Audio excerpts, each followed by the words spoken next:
കേരളത്തിലെ ആശാവർക്കർമാർ കഴിഞ്ഞ 168 ദിവസമായി തിരുവനന്തപുരത്ത് സെക്രട്ടേറിയറ്റിന് മുന്നിൽ ഒരു അതിജീവന രാപ്പകൽ സമരം നടത്തുകയാണ്.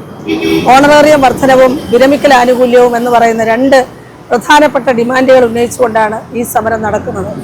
സംസ്ഥാന സർക്കാരാണ് ഈ രണ്ട് ഡിമാൻഡുകളും പരിഗണിക്കേണ്ടത് എന്നത് കേരളം 6 മാസമായി ചർച്ച ചെയ്തുകൊണ്ടിരിക്കുകയാണ്. ഇതിനിടയിലാണ് ഇപ്പോൾ കേന്ദ്ര ഗവൺമെന്റിന്റെ ഭാഗത്തു നിന്നുകൊണ്ട് ഇൻസെന്റീവ് വർദ്ധിപ്പിക്കാനൊരു തീരുമാനമുണ്ടായിരിക്കുന്നത്. ഞങ്ങൾ ഈ സമരം തുടങ്ങിയ നാൾ മുതൽ ആദ്യ നാളുകളിൽ തന്നെ ഈ സമരപ്പന്തലിലേക്ക് പിന്തുണയുമായി നിരവധി എംപിമാർ കക്ഷി രാഷ്ട്രീയ ഭേദമന്യേ ഇവിടെ എത്തുകയുണ്ടായി. അന്ന് ഞങ്ങൾ അവരോട് ആവശ്യപ്പെട്ടത് പാർലമെന്റിൽ ഈ വിഷയം ഉന്നയിക്കണമെന്നാണ്.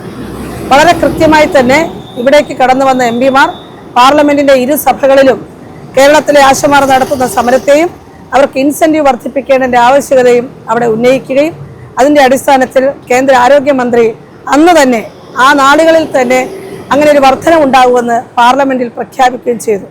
കഴിഞ്ഞ മാസങ്ങൾ പിന്നിട്ടിരിക്കുകയാണ്.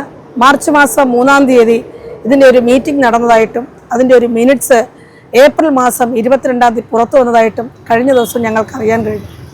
സമരമുഖത്തിരിക്കുന്ന ഞങ്ങൾ അറിഞ്ഞിട്ടും സർക്കാർ അറിഞ്ഞില്ല, സംസ്ഥാന സർക്കാരിന് അറിയാൻ കഴിഞ്ഞില്ല എന്നാണ് ഇപ്പോൾ മനസ്സിലാകുന്നത്. അഥവാ അവർ അറിയാൻ വേണ്ടി പരിശ്രമിച്ചിട്ടില്ല എന്നുള്ളതാണ്. ഞങ്ങൾ സമരമുഖത്തിരിക്കുമ്പോൾ ഓരോ ചർച്ച നടക്കുമ്പോഴും മാധ്യമപ്രവർത്തകരുടെ ചോദ്യത്തിനും ഞങ്ങൾ ആശമാരെ ചേർത്ത് പിടിക്കുന്നു എന്ന് ആരോഗ്യമന്ത്രി സ്ഥിരം പറയാറുണ്ട്. പക്ഷേ ഈ ചേർത്ത് പിടിക്കലൊന്നും തന്നെ ഒരു നടപടിയിലൂടെ ഞങ്ങൾക്ക് കാണാൻ കഴിയുന്നില്ല.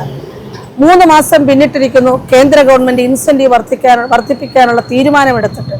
പക്ഷേ ആ തീരുമാനത്തിന്റെ അത് ഉത്തരവാക്കിയെടുക്കാൻ അല്ലെങ്കിൽ ഉത്തരവ് കണ്ടെത്താൻ അത് സംസ്ഥാനത്ത് നടപ്പിലാക്കുവാനുള്ള യാതൊരു നടപടിയും സംസ്ഥാന സർക്കാർ കൈക്കൊണ്ടിട്ടില്ല. ഒരു ആരോഗ്യമന്ത്രി, സംസ്ഥാനത്തിൻ്റെ മന്ത്രി ഒരു സാധാരണ പൗരനെ പോലെ നിസ്സഹായ അവസ്ഥയിൽ പറയുകയാണ്, ഞങ്ങൾക്കും കേന്ദ്രത്തിൽ നിന്നും ഒന്നും തന്നെ ഒരു ഉത്തരവും കിട്ടിയില്ല എന്നുള്ളതാണ്. വളരെ ഖേദകരമാണിത്. നമ്മൾ KV തോമസ് സാറിനെ പോലുള്ള ആളുകളെ അവിടെ ഡൽഹിയിൽ പ്രതിഷ്ഠിച്ചിരിക്കുന്നത് വലിയ ലക്ഷ്യങ്ങൾ കൊടുത്ത് വീണ്ടും ആ ലക്ഷ്യങ്ങൾ വർദ്ധിപ്പിച്ചുകൊണ്ട് അവിടെ സ്ഥാപിച്ചിരിക്കുന്നത് കേന്ദ്രവും കേരളവും തമ്മിലുള്ള എന്തെങ്കിലും ഇടപെടലുകൾ നടത്തുവാൻ, അതിനെന്തെങ്കിലും കാലതാമസം ഉണ്ടായാലൊക്കെ പരിഹരിക്കാനാണ്. പക്ഷേ തെരുവിലിരിക്കുന്ന ആശാവർക്കർമാരുടെ ഈ വേതന വർധനവ് 3 മാസമായിട്ടും അത് പുറത്തു കൊണ്ടുവരാതിരിക്കുന്നത് അങ്ങേയറ്റം കുറ്റകരമായൊരു കാര്യമാണ്. അതുകൊണ്ട് അടിയന്തരമായി സംസ്ഥാന സർക്കാർ ആ ഉത്തരവ് നേടിയെടുത്തുകൊണ്ട് ഒരു ദിവസത്തിന് മുൻപെങ്കിലും ആ വേതന വർധനവ് ആശാവർക്കർമാർക്ക് പ്രാബല്യത്തിൽ വരുത്തുവാനുള്ള നടപടികൾ അടിയന്തരമായി കൈക്കൊള്ളേണ്ടതുണ്ട്. മറ്റൊന്ന് സൈബർ ഇടങ്ങൾ. ഇന്ന് സൈബർ ഇടങ്ങൾ ഈ സമരത്തെ ആക്ഷേപിക്കാനും അധിക്ഷേപിക്കുവാനും വേണ്ടി വലിയ തോതിൽ ഉപയോഗിച്ചു കൊണ്ടിരിക്കുകയാണ്. അവരോട് ഞങ്ങൾക്ക് പറയാനുള്ളത്, നിങ്ങൾ പറയുന്നു കേന്ദ്രത്തോട് പോയി സമരം ചെയ്യൂ. ഞങ്ങൾ അന്നേ പറഞ്ഞതല്ലേ കേന്ദ്രമല്ലേ തരേണ്ടുന്നത്, കേന്ദ്രമല്ലേ സമരം, അവിടെയല്ലേ നിങ്ങൾ സമരം ചെയ്യേണ്ടെന്ന്. അതൊരിക്കലുമല്ല. 6 മാസം ചർച്ച ചെയ്ത് കഴിഞ്ഞു. ഓണറേറിയം നൽകേണ്ടുന്നത് സംസ്ഥാന സർക്കാരാണ്.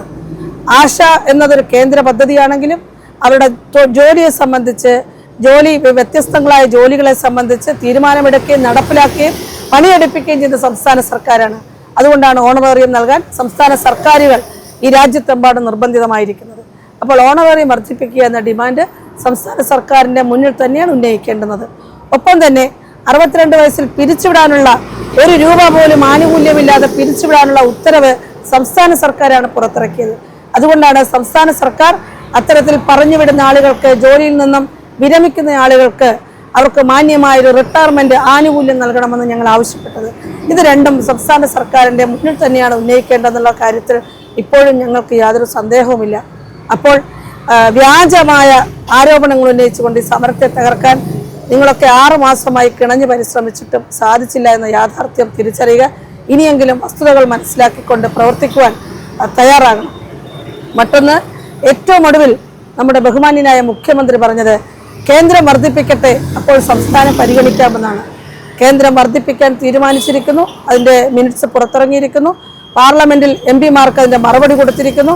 ഈ സാഹചര്യത്തിൽ എത്രയും വേഗം സംസ്ഥാനം അത് വർദ്ധിപ്പിച്ചുകൊണ്ട് ആശാവർക്കർമാർക്ക് മാന്യമായൊരു ജീവിതം നിലനിർത്തുവാനുള്ള, മുന്നോട്ട് പോകാനുള്ള ഒരു സാഹചര്യം ഉണ്ടാക്കണമെന്നാണ് ഞങ്ങൾക്ക് അഭ്യർത്ഥിക്കുവാനുള്ളത്.